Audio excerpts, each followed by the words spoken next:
back at 6:24, and in honor of Father's Day, which we just celebrated, Diane Atwood, who writes the blog Catching Health, is here to pay tribute to her dad, and there is a very big health element to this story. Yes, it is one that I think affects a lot of people, I think. Well, my father's name was Robert Sweat. Robert Alfonso Sweat Jr. He died in 2009, but I'm not going to talk about my father's death. I want to talk about his life, and I want to tell you about something my family decided to do that probably saved his life. My dad had a distinguished career in the Army.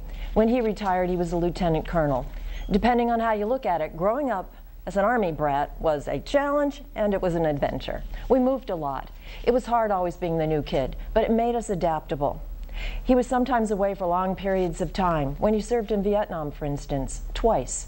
We worried and we missed him terribly, but it made us strong and resilient. And by us, I mean me and my 7 brothers and sisters, and of course my mother. The decision we made came after a few years after he retired.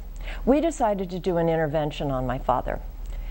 You see, he was an alcoholic, a high-functioning alcoholic, but still an alcoholic. So I thought I'd stick in this goofy picture to give me a chance to breathe, but also to let you know the story has a happy ending. We all worked together, all of us in that picture. We found a well-qualified counselor who guided us through the intervention.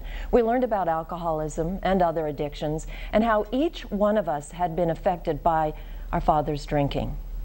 Without letting on why, we invited my father to a carefully orchestrated meeting.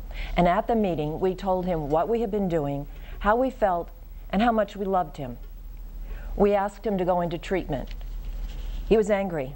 He denied that he had a problem, that in fact, he had quit drinking just 5 weeks before. The counselor had prepared us for his reaction.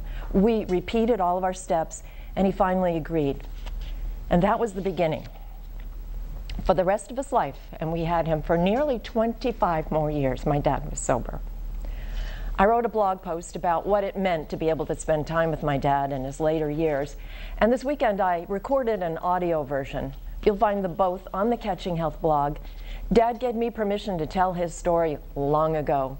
He thought it might help other families like ours, and I hope it does. Obviously still very raw for you, even after all these years, Diane.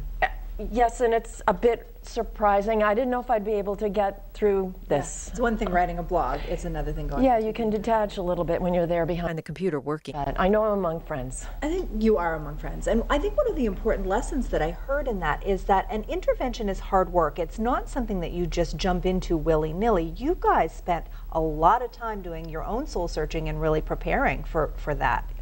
And after the intervention, it didn't stop. When my dad was in therapy, we had to do a lot of family sessions.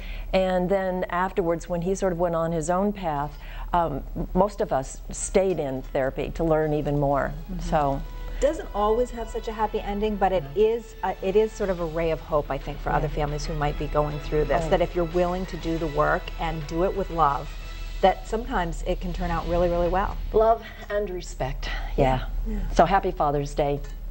Absolutely, and very brave of your dad to have given you permission. He was to a share great the story. guy. He's a great guy. Diane. All right, that's going to wrap up this hour, and we're going to take a quick break, and we will be right back with the day's top stories and Todd's forecast to start the next half hour. We'll be right back.